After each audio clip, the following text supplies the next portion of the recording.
Olá, você está no momento prosperando, aquele tempo do dia que Deus fala com você. Se você já nos acompanha, deixe o seu like aí, né? Alguns de vocês têm esquecido aí coloque, isso é tão importante pra gente, mas faça mais do que isso.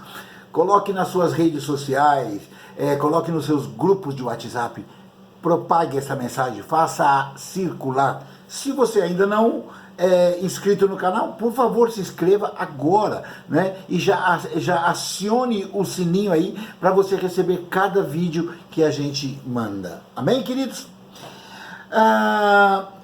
Nesses dias eu tenho meditado bastante, são dias que o que não falta é tempo para a gente meditar, não é verdade? Tempo de reclusão, tempo de exceção, tempo de medidas arbitrárias, de uma série de coisas, e a gente fica se questionando, né, onde tudo isso vai parar, e às vezes no meio dessa turbulência, dessa tribulação, problemas financeiros, contas já vencendo, e você não sabe exatamente o que faz, se vai trabalhar, se não vai trabalhar, se tem que esperar, e aí, o que fazer, não é? Eu tenho meditado na palavra do Senhor e um texto me chama muita atenção. Eu comentei com vocês há algum tempo atrás e eu gostaria de revê-lo novamente, né? É de quando Pedro caminha sobre as águas, não é? Eu quero ler o texto para você que está lá em Mateus, no capítulo 14, a partir do versículo 26. Diz assim: e os discípulos, vendo-o caminhar sobre o mar, assustaram-se, dizendo: é um fantasma, e gritaram com medo. Jesus, porém, lhes falou, dizendo: tende bom ânimo, sou eu, não temais. E respondeu-lhe Pedro e disse: Senhor, se és tu, manda-me ter contigo por cima das águas. E ele disse: vem. E Pedro, descendo do barco, andou sobre as águas para ir ter com Jesus. Olha só, Pedro desceu, andou sobre as águas para ir ter com Jesus. E o versículo 30 diz: mas, sentindo o vento forte, teve medo. Começando a ir para o fundo, clamou, dizendo: Senhor, salva-me. E logo Jesus, estendendo a mão, segurou e disse-lhe: Pedro, homem de pequena fé, por que duvidaste? Esse texto aqui tem muitas coisas. Se fosse para a gente falar, ia demorar muito tempo para falar tudo, né? Mas é interessante que Jesus vem andando por sobre as águas e os discípulos veem aquela cena e se assustam, e ele diz: não, calma, gente, sou eu, não é? Jesus fala com tremenda naturalidade, agindo de uma forma extremamente sobrenatural. Ou seja, era natural para ele andar no sobrenatural.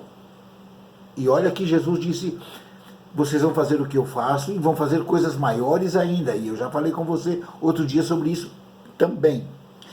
E quando ele diz: calma, sou eu, Pedro se anima. E ele diz: Senhor, se é o Senhor mesmo, manda-me ir ter contigo.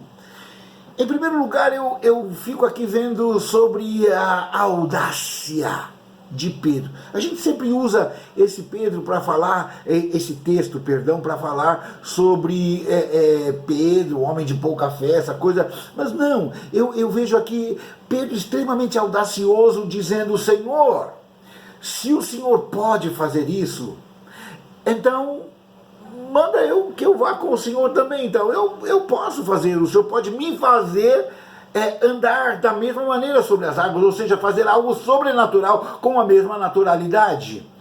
E Jesus não dá para Pedro uma resposta científica. Ele não diz: não, Pedro, espera um pouquinho, calma aí.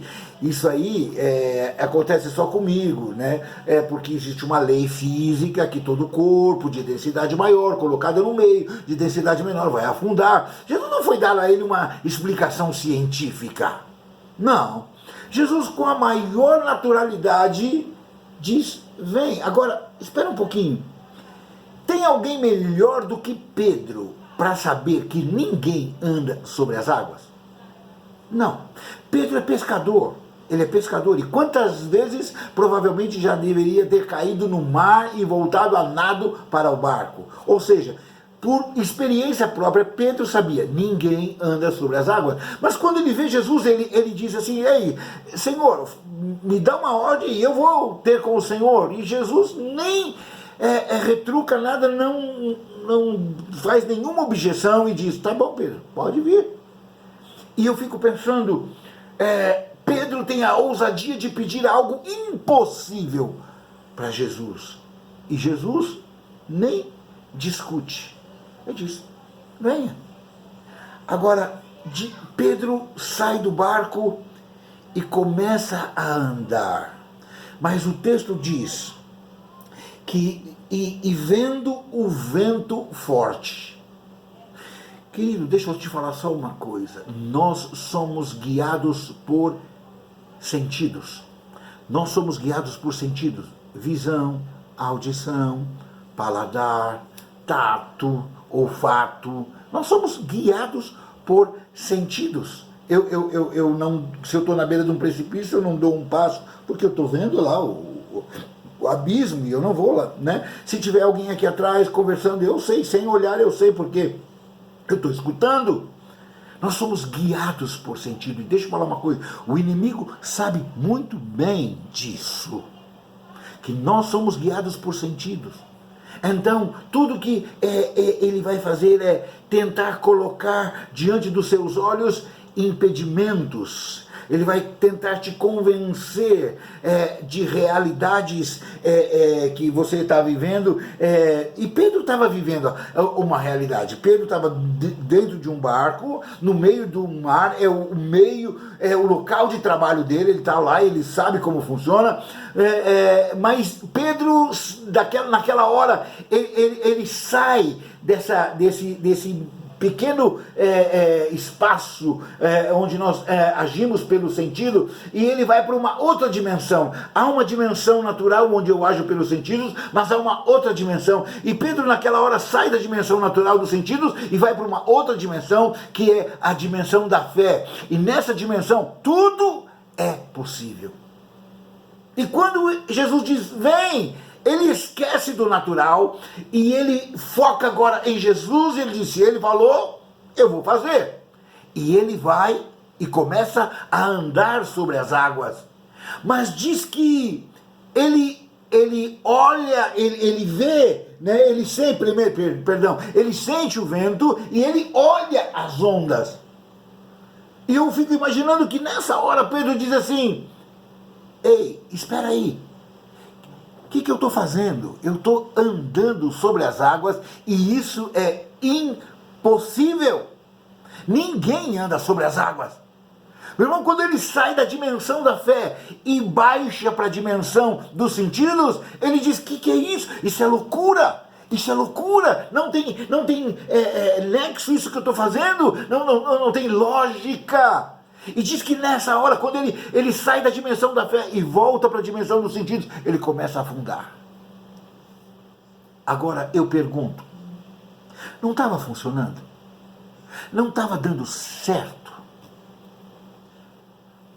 Por que nós temos a tendência de duvidar até de milagres que nós estamos vivendo? Vou repetir, porque nós temos a tendência de duvidarmos até de milagres que nós estamos vivendo. Meu irmão, nós estamos passando por dias tão difíceis, mas eu sei que Deus, para o seu povo, está provendo saída, escape, estratégia. Para muitos, Deus está dizendo, ei, caminha comigo sobre as águas, e você diz assim, e você começa a caminhar, você começa até a caminhar. E na sua oração, na sua fé, você clama por milagres, acredita em milagres, e quando Deus começa a fazer milagres, você começa a vivê-los. Mas de repente você fala assim, ei, calma, não, peraí, o que eu estou fazendo? Isso é loucura, isso não existe. Eu estou no meio de um tempo de escassez, de falta. E aí a gente começa a afundar. Porque nós duvidamos de milagres que estamos vivendo. estamos vivenciando, até milagres que estamos vivendo, nós duvidamos. Ei, nesse tempo, você está sendo desafiado por Deus a sair dessa dimensão natural das coisas e ir para uma outra dimensão, a dimensão da fé. Você está sendo convidado a viver nessa dimensão da fé, e nessa dimensão da fé tudo é possível. Caminhar sobre as águas, andar por caminhos no meio do mar, o que vai se abrir, e você vai ter fontes de água no meio do deserto, vai vir codornizes no meio do deserto lá. Meu irmão, não sei o que vai acontecer, mas Deus está dizendo: ei, se você parar de andar nessa pequenez da sua visão, dos seus sentidos, você tem um outro mundo, uma outra dimensão para caminhar, que é a dimensão da fé. Eu quero te desafiar a viver nessa dimensão da fé. Nessa, tudo é possível. Andar sobre as águas, meu irmão, derrubar muralhas. Nessa dimensão você acalma ventos e tempestades. Você ordena para a figueira e ela seca. Você vai ordenar e o sol vai parar, como Josué fez. Essa é a dimensão que o Senhor está dizendo: ei, vem viver comigo essa dimensão. É possível. Eu quero orar por você. Eu quero desafiar você a viver dias de caminhar sobre águas, de mares revoltos, não importa. Deus vai te tomar pela mão, vai te guiar. Ele está te dando uma palavra: vem para Ele. Sabe, isso são circunstâncias, e Ele não se guia por circunstâncias. Eu quero que você se guie pela palavra. Quero orar por você. Pai, eu oro por esse meu querido, por essa minha querida, por esse meu amado, essa minha amada, Senhor, que hoje, Senhor, está tentando crer em alguma coisa, e o Senhor está dizendo: ei, filho, olha para mim, filho, vem, Senhor, estamos tão aparentemente seguros no barco, mas tão restritos também, Senhor, sem poder fazer nada. O Senhor diz: ei, sai daí, caminha sobre as águas. E às vezes eu fico pensando: Deus, isso é impossível. Para os homens sim, mas para o Senhor não. Com a maior naturalidade o Senhor está dizendo: venha, filho, venha ver, venha desfrutar de um caminho diferente, de uma vida diferente, de uma realidade diferente. Pai, eu profetizo isso sobre esse meu querido, sobre essa minha querida, sobre esse meu irmão, sobre essa minha irmã, declarando, Senhor, um novo tempo, Senhor, um tempo de bênção, de saídas, de escapes, em nome de Jesus, eu quero te desafiar a viver uma nova realidade em Cristo Jesus. Você pode, e você vai viver. Em nome de Jesus, amém? Que Deus te abençoe rica e poderosamente. Até o próximo vídeo, em nome de Jesus.